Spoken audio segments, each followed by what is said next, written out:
You should probably run a mile, won't you? 2, 1. Good afternoon, everyone. Welcome to today's webinar on degree apprenticeships as part of our Higher Education Virtual Open Week. My name's Edward Collett. I'm Head of Business Development, and I'll be talking to you for the next next 20 minutes or so, just about degree apprenticeships in general, but also specifically some more details on our Chartered Manager degree apprenticeship. So just starting with a little bit of context. We're a general further education college based in Oxfordshire. We've got campuses at Abingdon, Witney, Commonleys, plus some premises in Kidlington, Central Oxford and Bicester. We've got about just shy of sort of 1,700 16 to 19-year-old students, more than 8,000. In a normal year, it's probably more like 10 or 12,000 adult learners doing community learning and other kind of part-time professional qualifications. 500 or more apprentices at any one time. Again, probably a few less at the minute because with everything that's been going on over the last year, a couple less apprentices have started than they might have normally.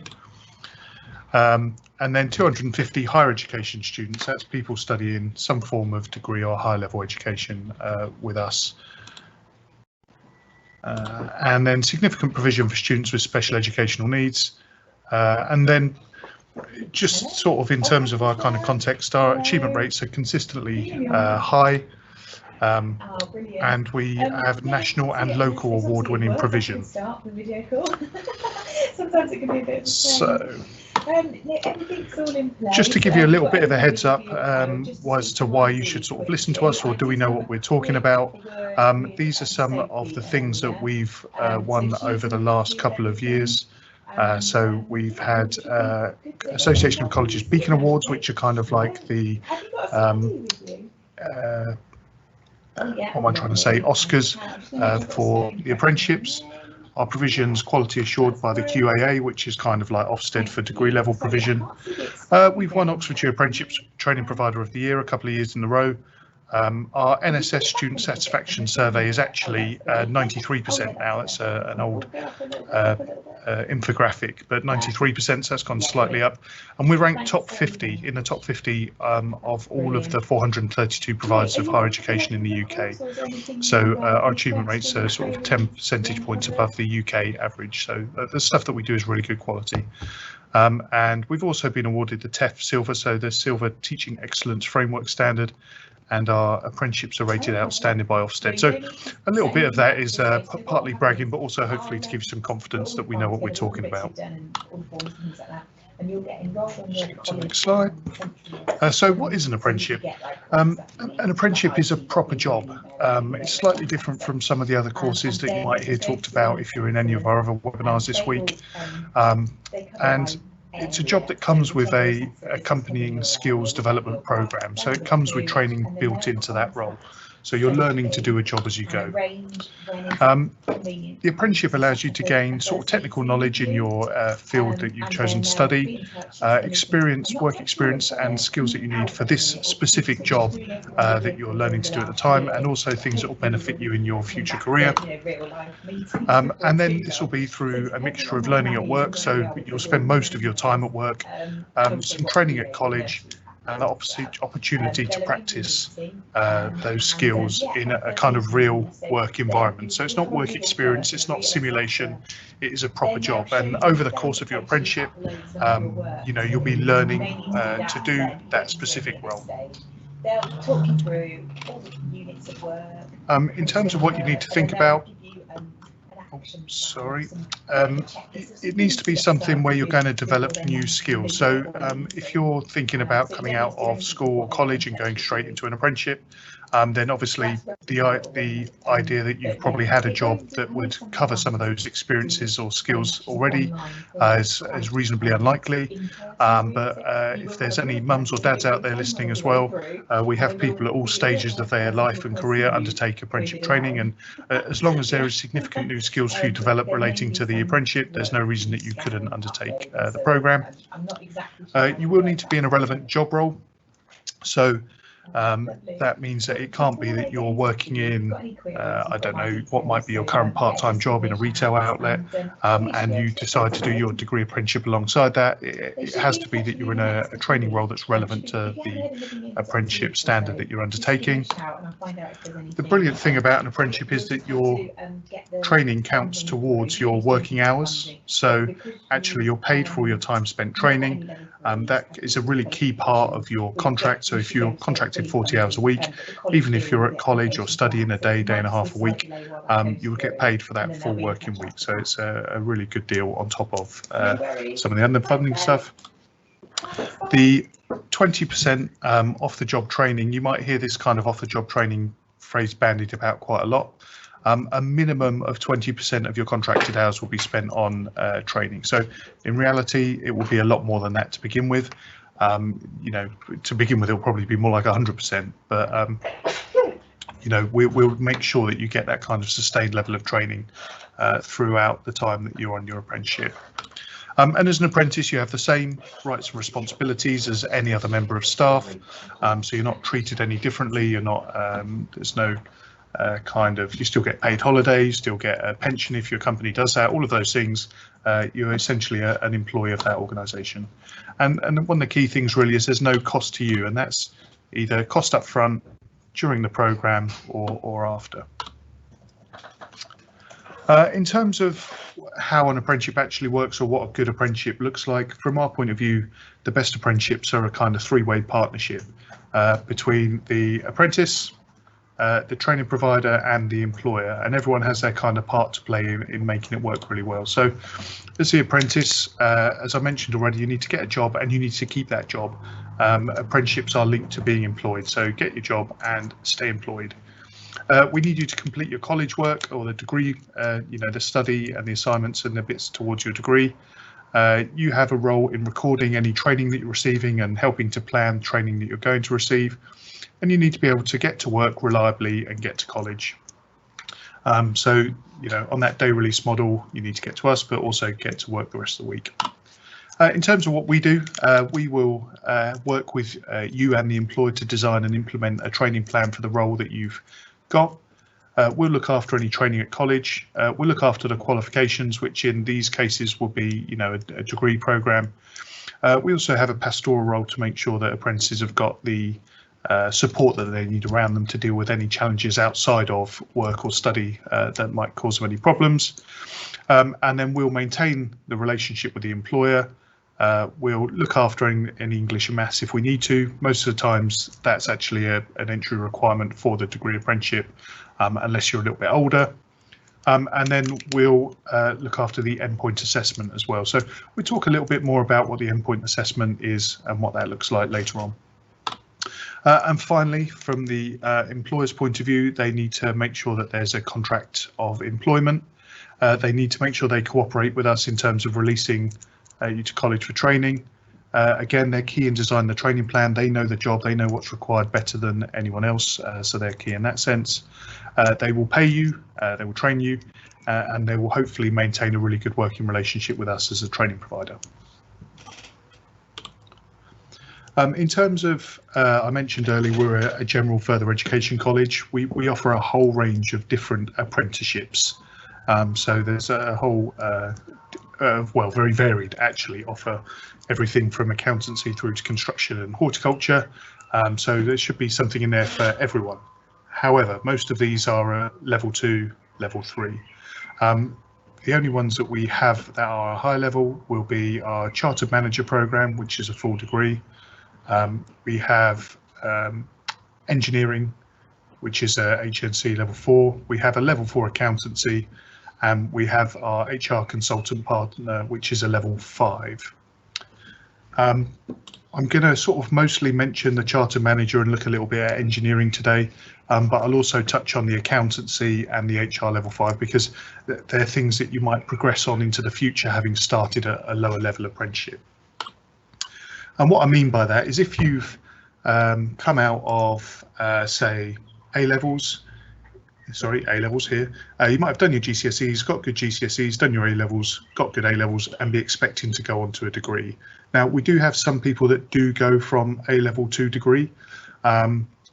but not all the time. Actually, sometimes people will start at an intermediate apprenticeship and then progress on to advanced apprenticeship, and then further down the line go on to that higher or degree apprenticeship program.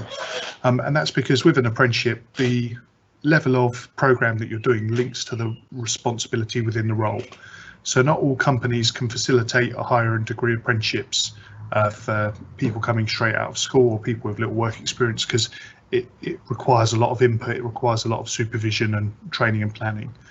What's more common is that sometimes people will go into an intermediate or an advanced apprenticeship, they'll get some work experience under the belt, get embedded within the company, and then look to progress onto that higher level program further down the line. So this is just to try and help you. If you hear me talking about level 2 intermediate, level 3 advanced, levels 4 and above is higher in degree. And just in terms of where that sits with everything else, I know some of you might have joined webinars earlier in the week, but this is the kind of journey after further education, so that's after A levels or college, and into higher education. So what we mean by that is level 4, level 5 and level 6. And then within that you can see that level 4s and level 5s are what we refer to as higher apprenticeships, and then level 6 is a degree apprenticeship. There are some level 7, level 8 programs as well, but they're reasonably few and far between. So just so you can sort of see where that fits in with everything else. I'm going to talk sort of specifically about the Chartered Manager Degree Apprenticeship Programme for a little bit here. It's one that we have lots of apprentice starts on every year, and it's quite a good sort of illustration of how the programmes can work. So the apprenticeship itself is a 42-month programme. Probably, just shy of 3 years of that is made up of taught sessions, and the final 6 months or so of that will be what we call endpoint assessment, which again I'll come to in a bit, but bear that in mind, the endpoint assessment is important. Apprentices usually start in September, although sometimes it can be a little bit before that. And the funding available from the government is £22,000. As I mentioned earlier, this is coming from government funding or from your employer. You as an apprentice don't have to contribute anything towards that, but that's the kind of value of the programme that you're receiving in terms of government funding.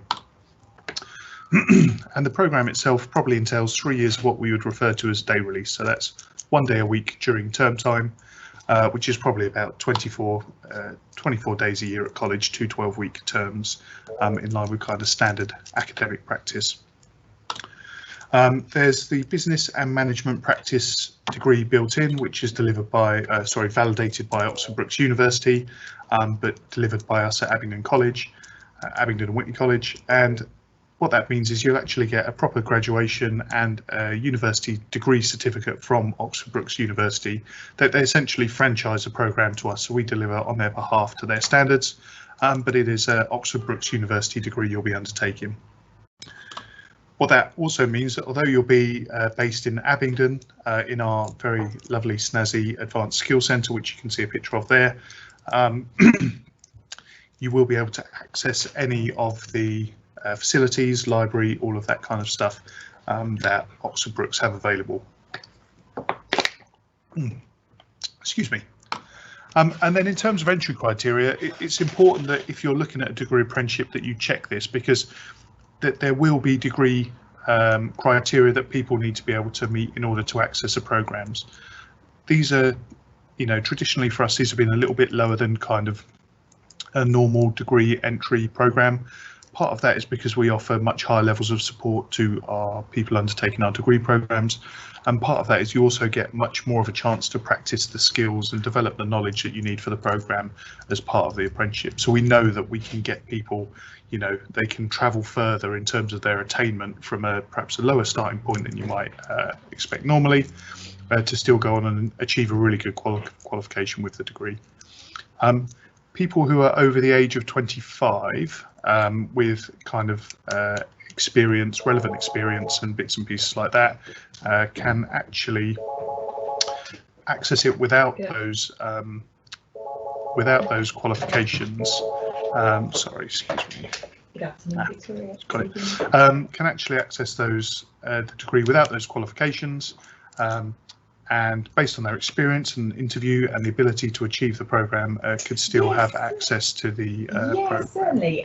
He's actually not in the office at the moment. In terms of what you'll learn on the degree, so the degree is a really integral part of the programme. It's not everything, but actually it's in terms of what you'll learn in terms of knowledge and skills is a real core part of the learning experience. So for our business management practice degree, you'll have your introduction to marketing, management concepts, communication, personal development, managing business operations, accounting for business, and digital information for business. So if I think about the kind of conversations that we would have with an employer, how that works, we would be looking to try and facilitate experiences for the apprentices, for them to spend some time with the marketing team, spend some time with the accountancy team, spend some time with whoever the data team is.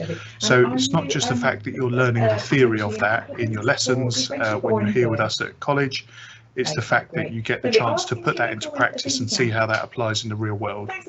So the whole idea of this programme is that people don't just learn about something once in their first year of uni and forget about it forever. You get the chance to put those skills into practice, and hopefully you come out of these programs with not just, you know, the degree, you come out with the requisite experience from being on the job as well. In the second year, then you see we start to move on to things like project management, strategic management, HR, managing performance, again, a little bit more about business and finance, and then management capabilities. So it sort of steps up some common themes with what was covered in the first year. You see it's getting on to a little bit more kind of serious strategic management, putting the kind of theory of what you might have learned in the first year into practice. And this business project is a research project, so that gives you, or starts to give you, the opportunity to develop the essential research skills that you need to make a success of your project in the third year. Finally, this work-based research project in the third year is where you get to put something into practice. So it's actually giving some value back to the company, doing a project that has some real kind of tangible outcomes that can deliver some changes, some research, some change to processes, some increased productivity, whatever it may be. There's some real impact that goes back into the business at the end of the programme as a result of the apprenticeship, and that's, you know, part of the reason companies do it as well. So in total, that's the kind of content across the 3 years.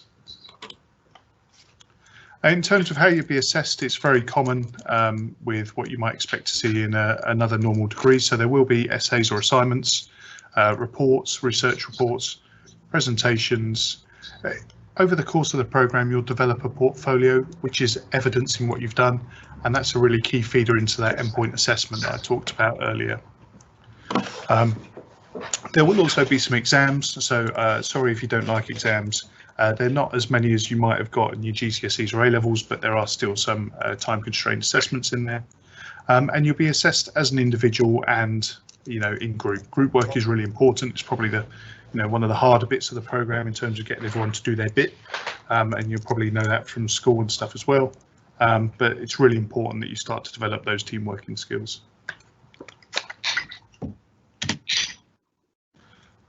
In terms of what I was talking about earlier with endpoint assessment, you'll see here, if I just highlight this, sorry, excuse me, so we've got our endpoint assessment here, and this only comes at the point that you've gone through all of your regular assessment, which will be your taught sessions, your assignments and your module exams.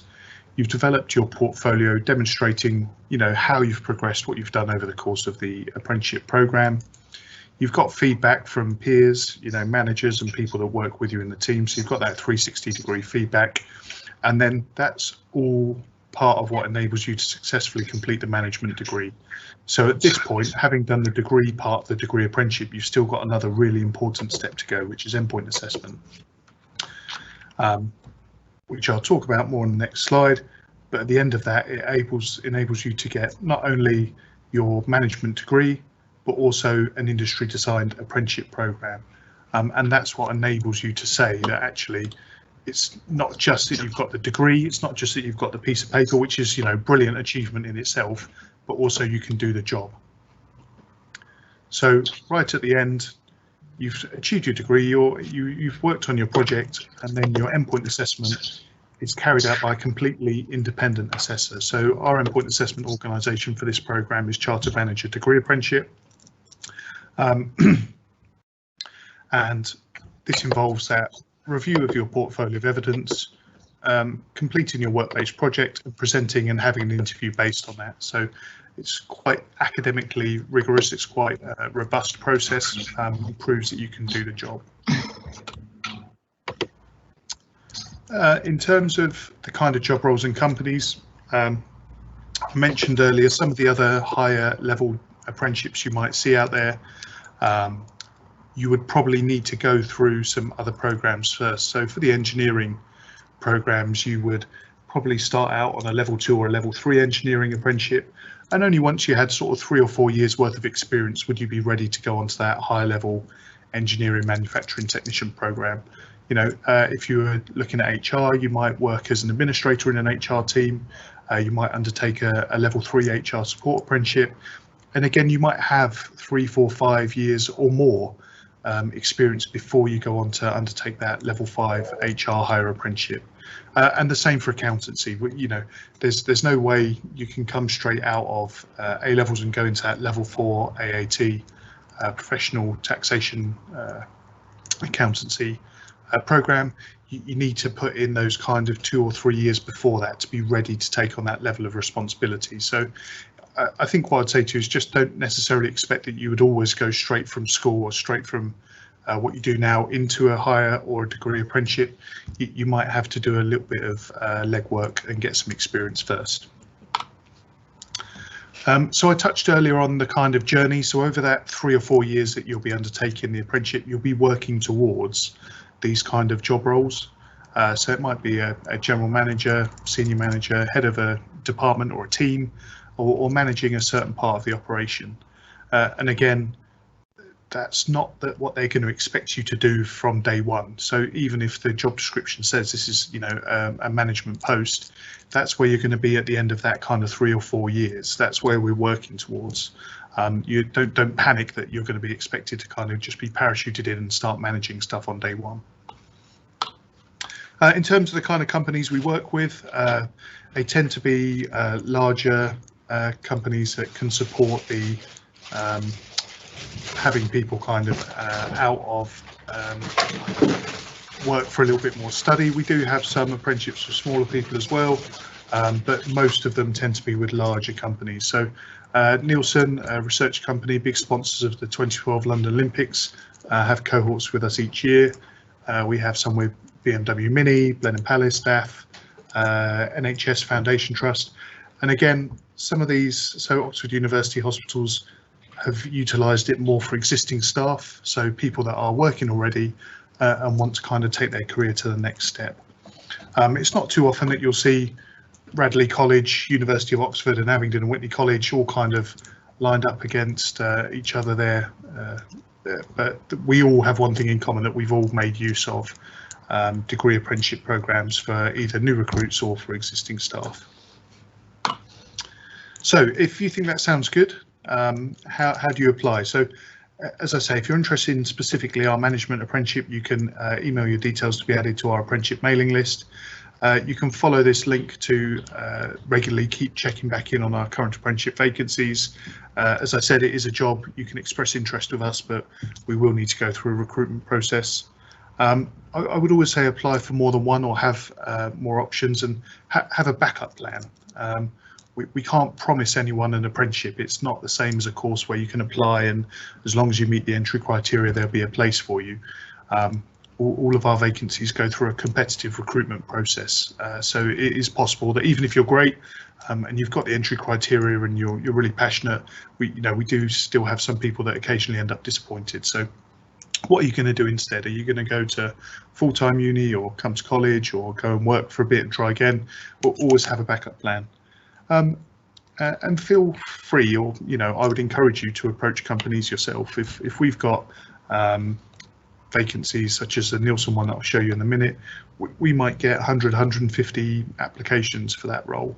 And then, there's a lot of narrowing down that happens before we end up with the kind of people that go on to that cohort of 10. So if you can, put together a CV, a covering letter, and we can help with advice on that, and approach companies yourself and talk about what you want to do and why you're interested to work for them. We have seen some people have some real great success with that. In terms of sort of transparency, I would say other brands are available. It's not a BBC publicly funded service, but it isn't just us out there delivering degree apprenticeships, higher apprenticeships, and you know, there's a whole range of stuff. In fact, there's 267 higher and degree apprenticeship standards currently available to choose from. I'm going to try and just switch my screen to show you something now.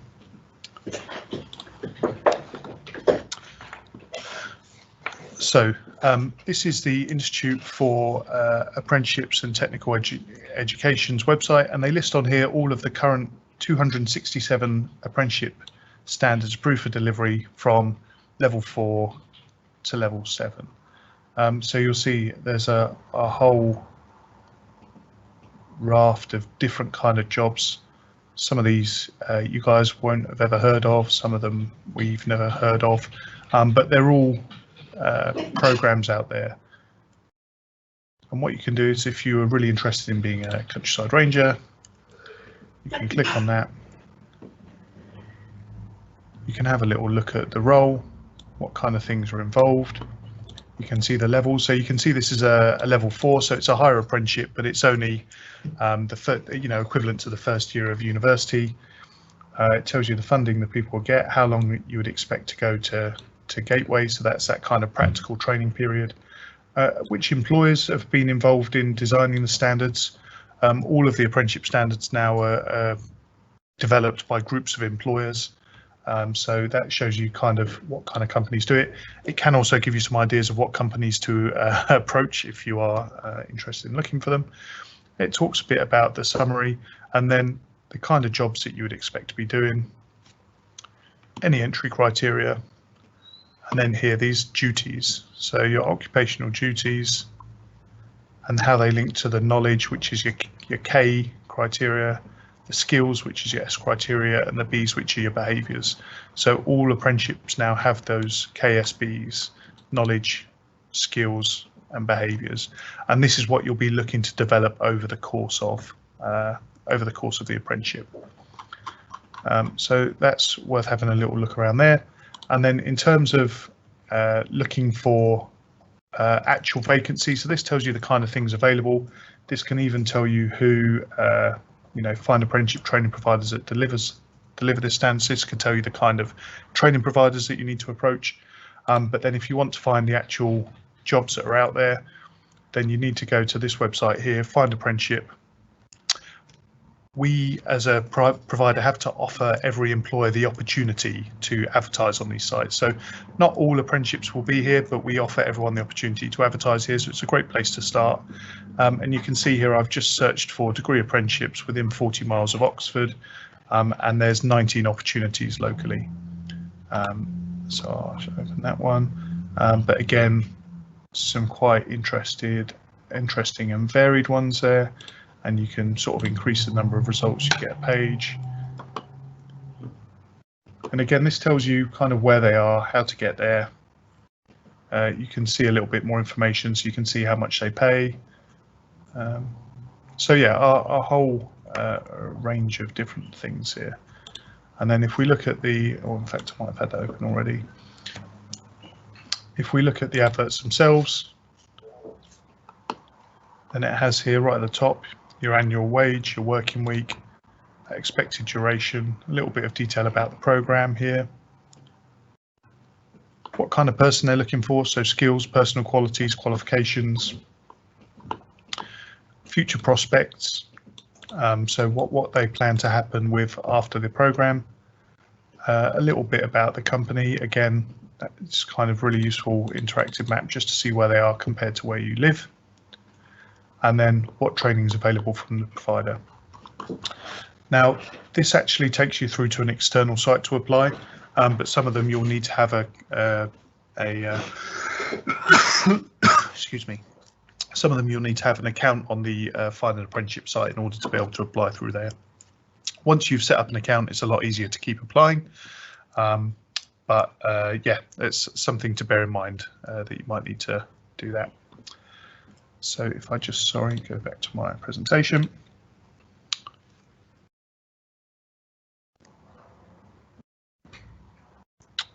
Perfect. So these links are in here. We'll make these available afterwards. And again, a couple of other sites to have a look at. We've got Oxfordshire Apprenticeships and we've got Amazing Apprenticeships, which both give you some more sort of impartial information. I've tried to keep it as impartial as I can whilst talking to you about some specifics of a programme that we offer this afternoon. But there are other people out there that can give you some impartial advice if you want to do something outside of our offer as well. So thanks so much for tuning in today. That's the end of my presentation. So just a chance now to see if anyone's got any questions. Thanks, Ed. Yes, we do have a couple of questions. Somebody has asked, what are the key skills that employers are looking for in a degree apprentice? Okay, so I mean, that's going to vary quite widely depending on the kind of role that you're going for. I could talk, if I speak about the Nielsen one, for example, as we've looked at that one already. They were looking for problem solving. They're looking for the potential to manage, if not, the ability to manage straight away. So the potential to develop into that. They're looking for creative thinkers. They're looking for people that can commit to the kind of study, people that can commit to the work. So academics are one part of it, and academic ability is one part of it, but the ability to work hard, the ability to apply yourself, and the ability to solve problems are probably really key things to think about. Great, thank you. And just one more question. How can I make sure I ace my interview? Well, I would say the first thing to do is make sure that you've gone in prepared. Most companies are ever so slightly kind of narcissistic, and so they'll often start by asking you what you know about them or what you've looked up about them, and they'll also might ask you quite specific things about the job role. So it's always something to make sure that when you're going in, that you have gone back and looked at the job description, that you've gone and looked on their website, you understand as best you can what they do, and that you're ready to respond to that, because often people will ask, say what was the most interesting thing you thought about the job description, and what was the most interesting duty or whatever. And actually probably sometimes people haven't looked at the job description since they put their application in 4, 6, 8 weeks ago. So make sure you remember what the job's about, make sure you've looked at the company, you've prepared in that sense. And also think through about some of the things that people might ask you. So if a company says, let's start with an easy one, tell us a bit about yourself, you need to make sure that you've thought about the kind of things that you want to say.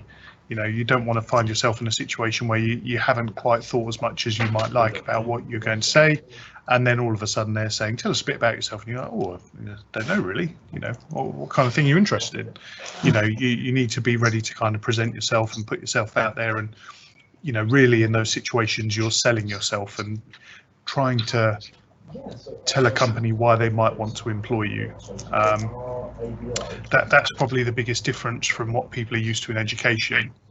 Education is all about you and being quite introspective and looking at yourself and thinking about yourself and what do I want to do and all that kind of stuff.